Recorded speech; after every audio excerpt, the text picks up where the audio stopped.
Business, a person's occupation, profession, or trade. Connection, a relationship in which a person or idea is linked or associated with something else. Welcome to Business Connection. Each week, our program will offer inspiration to navigate the business world. Information you can use to succeed in any field. And we will help you focus on your goals. Join us now for Business Connection with your host, B.C. Clark. Well, hello, everyone. This is the Business Connection, and I'm your host, B.C. Clark. As you know, I interview business owners across the state, some out of state as well. My guest today is Sarah Badeglia and Nicole Lewis. I didn't forget, But anyway, so welcome to the show, ladies. Thank you. Thank you guys for being here. So why don't I have you guys introduce yourself? So Sarah, if you would, and tell us a little bit about your business. That'd be awesome. So I'm Sarah Badeglia. I'm an author, entrepreneur, facilitator, and also a mentor. Awesome. And what do you facilitate, and what do you author, and what do you... As an author, I write nonfiction and fictions books, and I also dive a little bit in children's book. Mm-hmm. For entrepreneurship, I have two businesses that are under my belt. One focus on retail and creativity, and the second one focus on providing mentorship and workshop to young girls and upcoming businesses. Mm-hmm. That's awesome. So what's the name of the business? We have Creative Ways. Creative Ways, okay. And then we have Sika Services. Sika Services. Awesome, awesome. And so how long have you been doing that? Roughly 5 years now. About 5 years, okay. Yeah. Talk a little bit about getting started. We have a lot of individuals who watch the show and they're thinking about starting a business. Mm-hmm. And a lot of times they're just wondering, how would it be? What are some of the things that people went through when they started their business? So can you talk on that a little bit? Yeah, sure. So I come from a lineage of business owners. We kind of look a little different because my mom, my great-grandma, all of them have been business owners. Mm-hmm. And African business is different than American business. So when I wanted to launch my business, I was like, oh, okay, rude awakening. Because back home, we don't do business plan. We don't do all of that. You start your business. We just start your business and you build your own market, word of mouth and everything. Mm-hmm. But the realization of trying to write a business plan, even the administrative part, I think that was the hardest word to go to follow your business. Yeah. All of that, I had to learn on my own, a lot of research, because I didn't know who to go to for resources, who to go to ask questions and all of that. So that was my struggle in the beginning. Mm-hmm. But once I love reading, so I just started researching more and more and more and gathered all my information. But it was funny because once I launched it and then I started connecting with people in the community, then boom. All the information was available. Yes. And I think that's what happens a lot too, because you'll hear people say, well, I didn't know who to talk to. I didn't know where to go. The good thing about you is that you did research. Mm-hmm. Other people get stumped and they're not sure what to do. So they don't do research because they don't think they can find anything. Mm-hmm. But I would say that would be a good point if you didn't know where to go. Start researching out on your industry locally. Yes. And then look for those organizations that support entrepreneurship. Yes. So that you can kind of start connecting yourself with maybe the events that they have so you can learn more. Because I really believe that if you're not networking, you're not connecting to these different resources, you won't know about them. I think that's a huge, huge thing. And it's a huge misstep when people don't network. They open up their business and they're waiting for people to come in, but people don't know they're there. Mm-hmm. So you have to get out. And I say, if you plan to launch in a year, that, once you write out exactly everything you want to do and have your business plan, all that set, and you know the name of your business, then you can start networking 6 months out before you launch. Because by the time you launch and do a grand opening, you're going to have tons of people that's going to come to that because they love coming to grand openings. It's a new business coming into town. And every grand opening that I've been to, it's always been lots of people. Whether it was a very small business or a mid-sized business, People come to celebrate you. And I think a lot of people don't know that. Yes. So it's important to start developing those relationships with other businesses, with other, entrepreneurs and things like that, so that you have an audience to send to, and also to make sure that you're visible by going to the different events that are being targeted out there for entrepreneurs as well. What do you think, Nicole?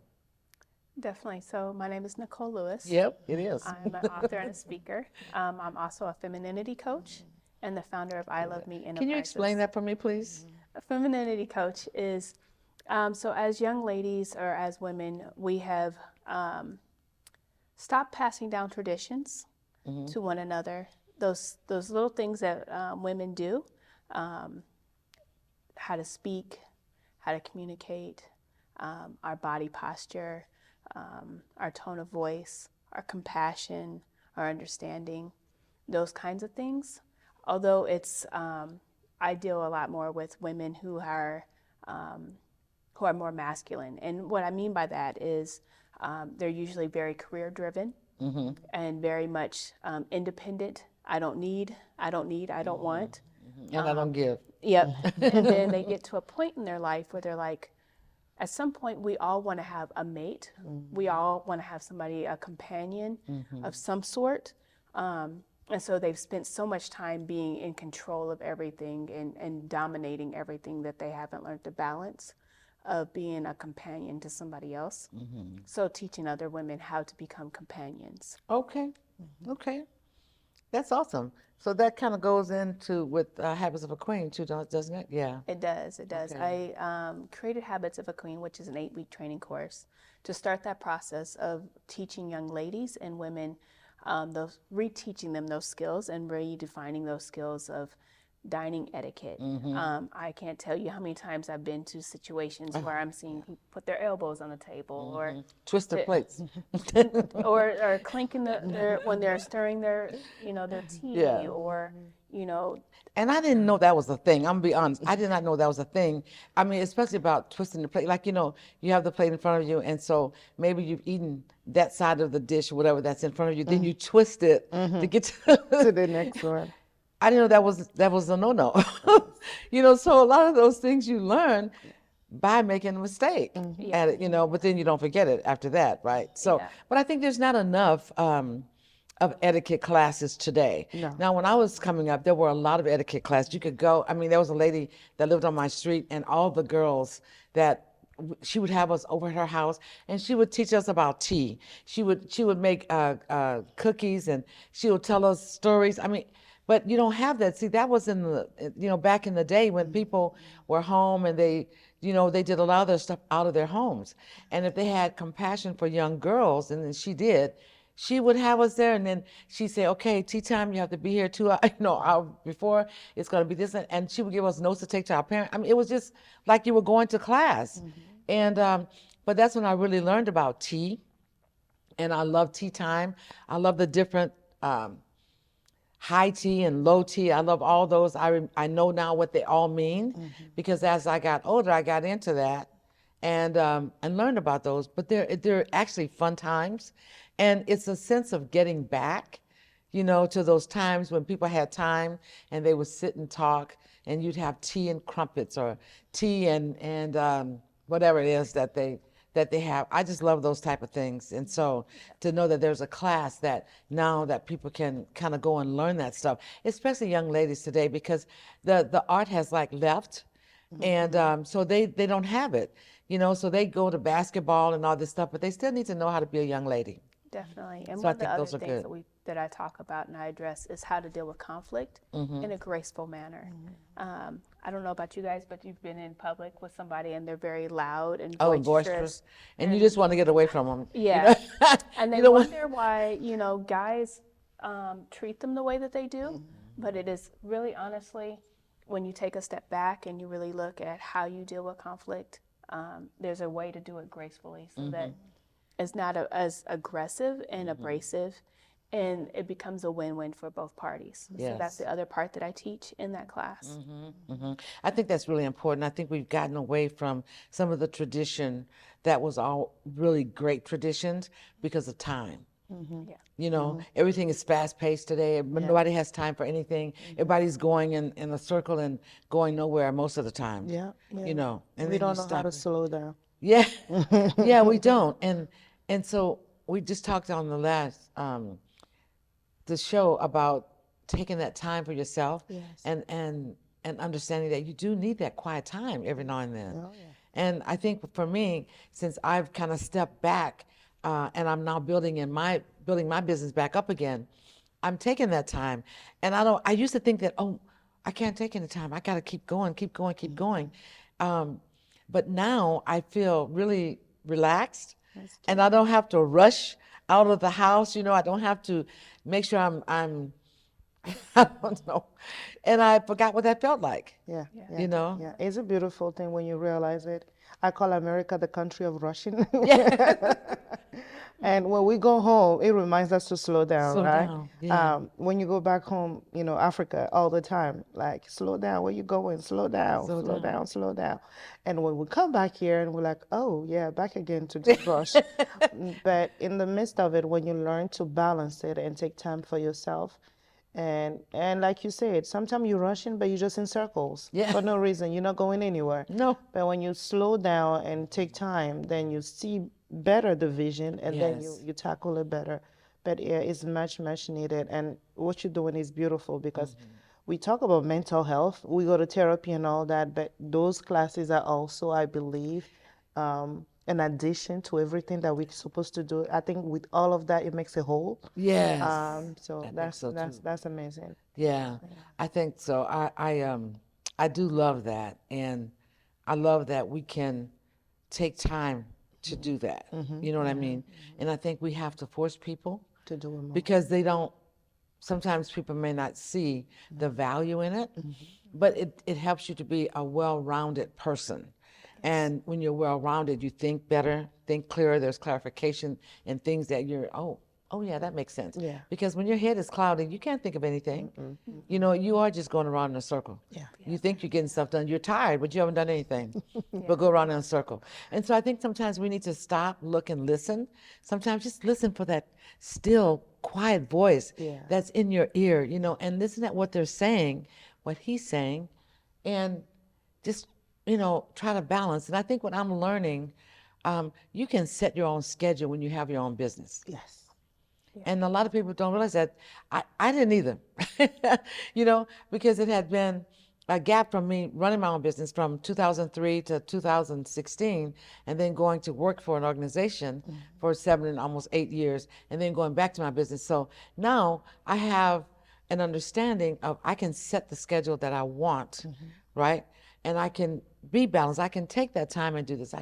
And that's something that's a really good thing to understand and know, because when you're just running, trying to make things happen, they don't. That's true. That's true. And a lot of people have businesses, but they also have full-time jobs, which makes it so hard, you know, to balance all of it. It is. And it gives you the more running around because you're trying to balance the work 40 hours, and then you're trying to, you know, do all of that too. You're trying to do all of that too, even though I put it on silence. I know. I was going to say that there are a lot of entrepreneurs, which means that they have a 9 to 5, and it's lucrative because they're moving up, and so they're gaining strength there. But they also have a side hustle, you know. And so I look at both of them as really the same, because when you're an entrepreneur and you're going up in that particular position and in money, then there are certain things you have to do there.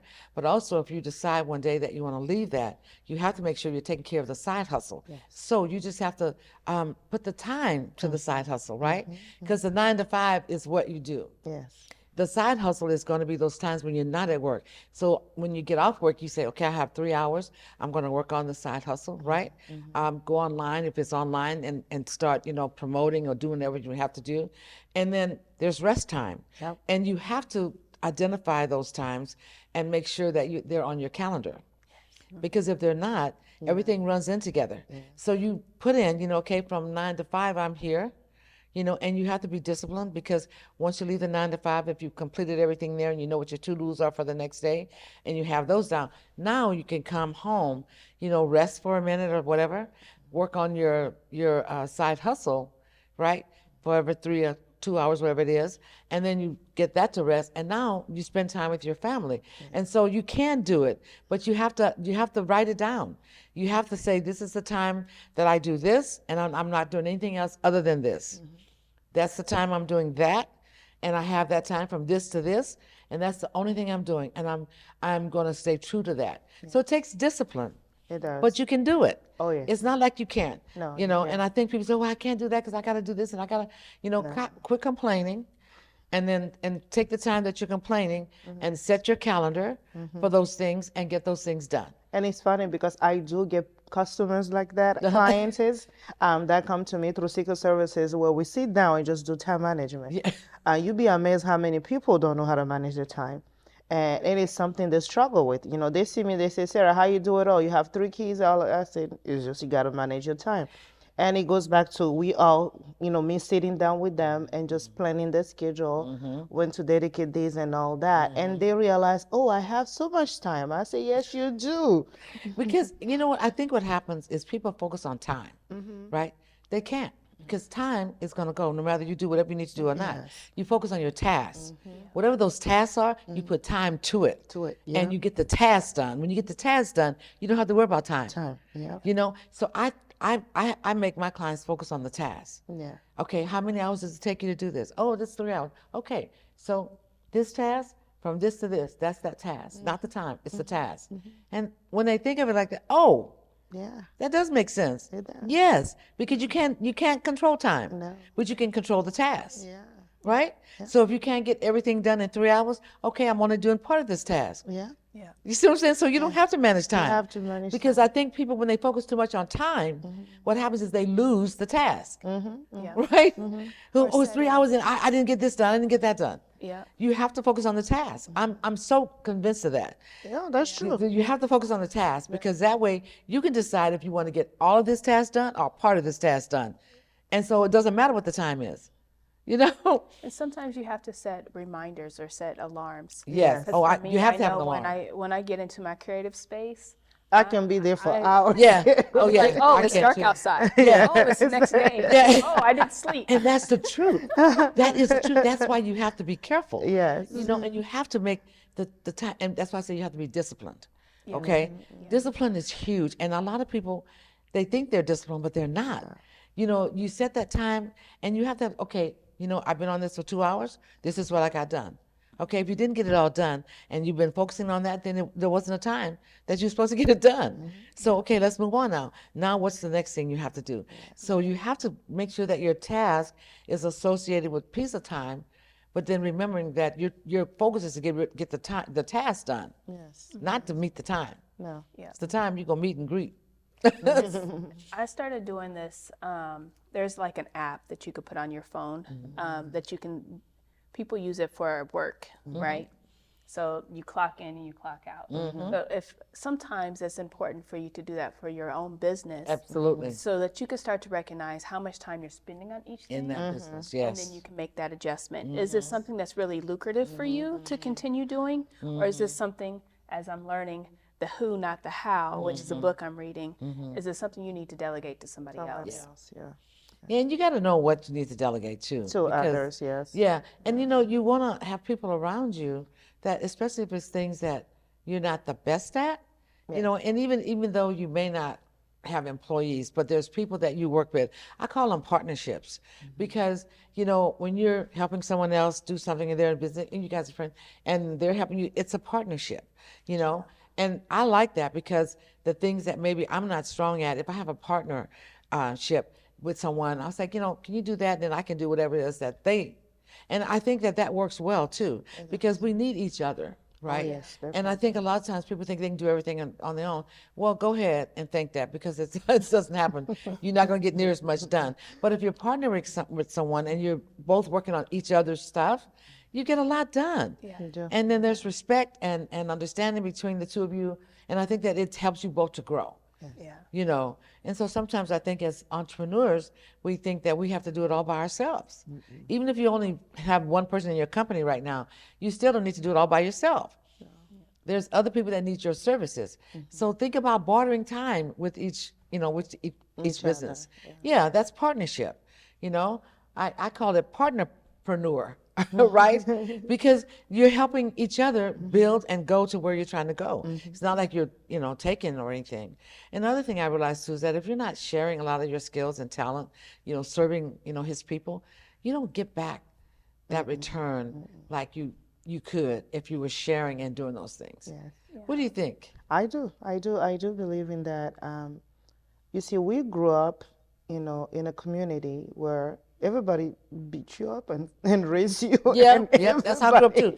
That's how it was back in the day. Yes, because I'm from the South. So The community is a raised sense us. of community all the time. Is a sense of who can you go to help you. I'm currently launching a nonprofit, and in the mentality that when I was growing up, when I come back from school, everybody, all the neighbors were my tutors. I didn't have to go anywhere else to get tutored. No. And my teacher from school will follow me back home to do my tutoring for yeah. me. And now I have children, and after 9 to 5, I'm sitting down spending hours just tutoring them and kids. trying to make sure they catch up and all that. And then I started seeing the need more and more and more and more. And I'm like, okay, we need this, So Yeah. we all need each other all Yes, the time. all the time. And sometimes pride get away. Sometimes people think they know it all. So that blocks them from receiving that blessings that somebody Yes. else can bring. Yes. But once you leave all of that on the side and just be open up. genuine. Just be genuine.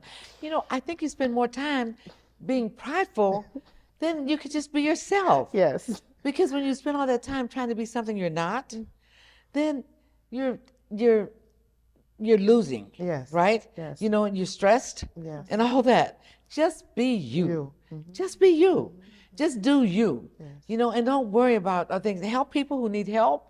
They'll help you when you need help. If we could just get it. If we could just get that that we all need each other. And we're all an extension of each other. We really are. And most people, I'm not part of it. Yes, you are. I don't care what you think. It's all in the blood. Hello. Yes, that's true. We say you are your ancestors all the right. time. Yeah, our DNA is all confused. Yes. Okay? So we have some of everybody in us. Somebody say, oh, I might know your family. I say, you might. I don't deny it, right? You might. Yeah. I mean, there's sisters and brothers I probably don't know. You know what I mean? Just other than the ones I grew up with. But still, we all need each other. And there's nothing wrong with being that connector, which I'm a habitual connector, connecting people. Not only people to resources, I think that's a great service when you're serving his people that way. And so I feel like that's the power of the purpose that I have, is giving back, training, serving, coaching, doing all the stuff that I do daily. That is who I am. Yeah. Period. I was telling someone earlier when we was little, and you know how you play teacher. I had to be the teacher. I wasn't gonna play. I was the teacher. I was always the teacher, and I always know everything. Of course, I've grown now, but I knew that was part of me. Giving back, training, and learning, and then giving back, giving that out. And I still do that today. So I think that that's good. But I think you're always supposed to reach back, and bring that person up. And it's always a continuous motion of doing that. Yes. Transferring your skills to them so they can have, it's just what it is. Yeah. What are some of the thoughts you have about, right now and where you are and what you do, even on your job? What are some of the things that you see could be different? I would think community-wise in Omaha. I'm not from Omaha. I know you're not. I grew up in DC and in Africa. So when I started business here, I was very shocked of how, if I'm allowed to say, pettiness can take over sometimes this community. And we talked earlier about pride. So what I want to see different is people coming together,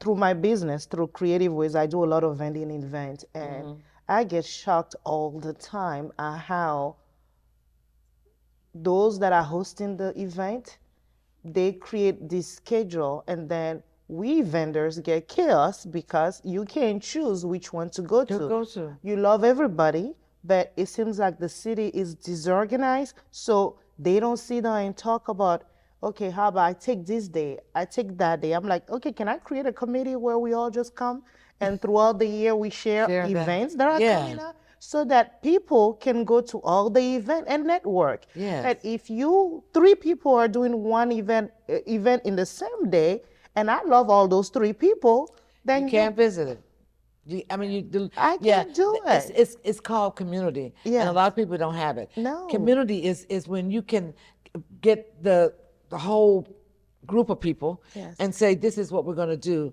How are we going to do it? Getting input from them, Yes. and say, okay, well, we're going to do 4 events for the year. All right, so then this will be an event where we focus on this. This event will focus so that you got everybody involved. That's why we put MOWC puts on a lot of events.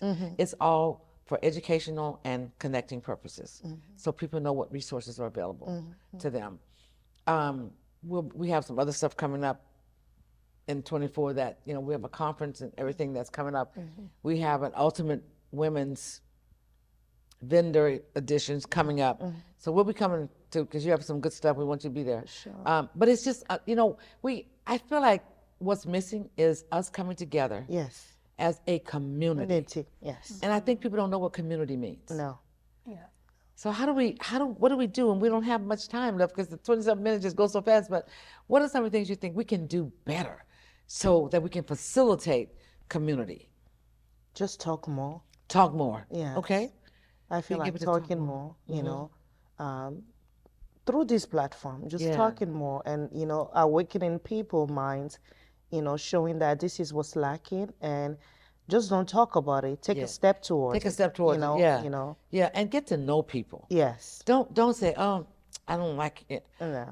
When I go to these vendor things, I go to everybody's booth. I try to. Sometimes I get tired before I get to all of them. Yes. But I try to go to all the booths. You know, I'm I coming. know, you're everywhere. I come to the booths because I love the merchandise and I love the community. Yes. And but a lot of people, you see, you know, they snub, and it's so stupid to me. But anyway, in the last few seconds, just give a point that you think would help. And then before we get shut down here in 19 Sure. seconds, For me, just accepting everybody. accepting who they are, where they are, and go on. Nicole, 5 seconds. Connection, yes. And I would say this, I agree with you ladies. We need to connect, we need to have community, and we need to believe in each other and accept people for who they are. Yes. This has been the Business Connection. I'm BC Clark. These are my guests today, and thank you so much for joining us.